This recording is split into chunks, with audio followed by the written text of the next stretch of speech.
1 Samuel 19. Saül dit à son fils Jonathan et à tous ses serviteurs son intention de faire mourir David.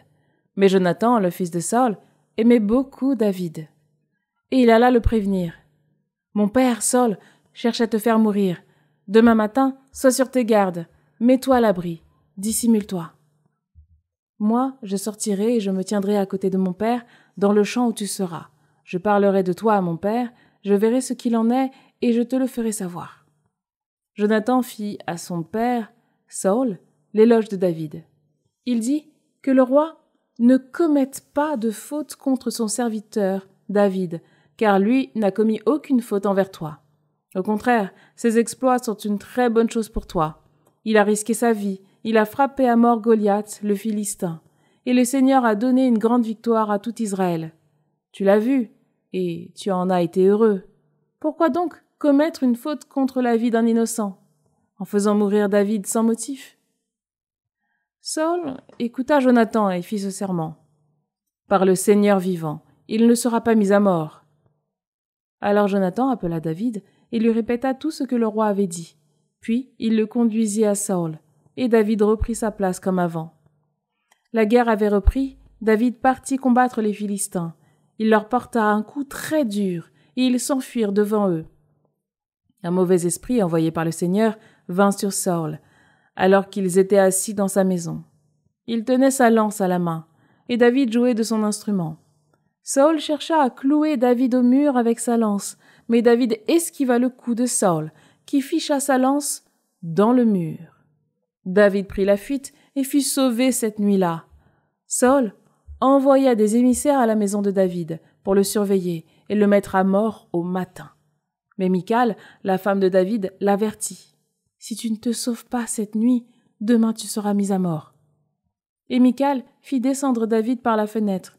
Il partit, prit la fuite et fut sauvé. Michal saisit l'idole domestique, la plaça sur le lit.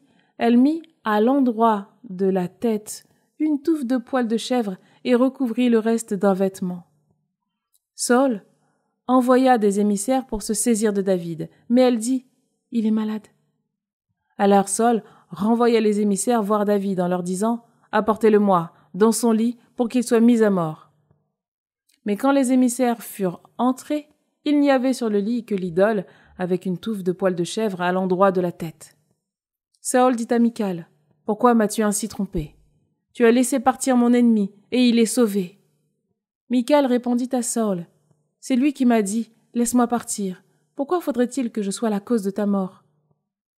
David prit donc la fuite et fut sauvé. Il arriva chez Samuel à Rama et lui rapporta tout ce que Saül lui avait fait subir. Puis ils allèrent, lui et Samuel, habiter à Naïoth. On rapporta à Saül « Voici que David est à Naïoth de Rama. » Saül envoya des émissaires pour se saisir de David. Ils virent le groupe des prophètes en état de transe prophétique, avec Samuel debout à leur tête. Un esprit de Dieu vint sur les émissaires de Saül, et ils entrèrent en transe, eux aussi. On le rapporta à Saül qui envoya d'autres émissaires. Ils entrèrent en transe, eux aussi. Une troisième fois, Saül envoya des émissaires qui entrèrent en transe à leur tour.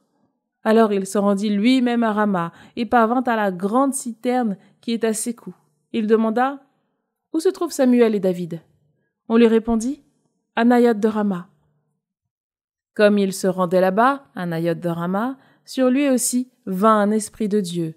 Saisi de transe prophétique, il continua à marcher jusqu'à ce qu'il parvienne à Naïoth de Rama. Lui aussi, il retira ses vêtements. Lui aussi fut en transe devant Samuel, puis il s'écroula, nu, restant ainsi toute la journée et toute la nuit. Voilà pourquoi l'on dit « Saül est-il aussi parmi les prophètes ?»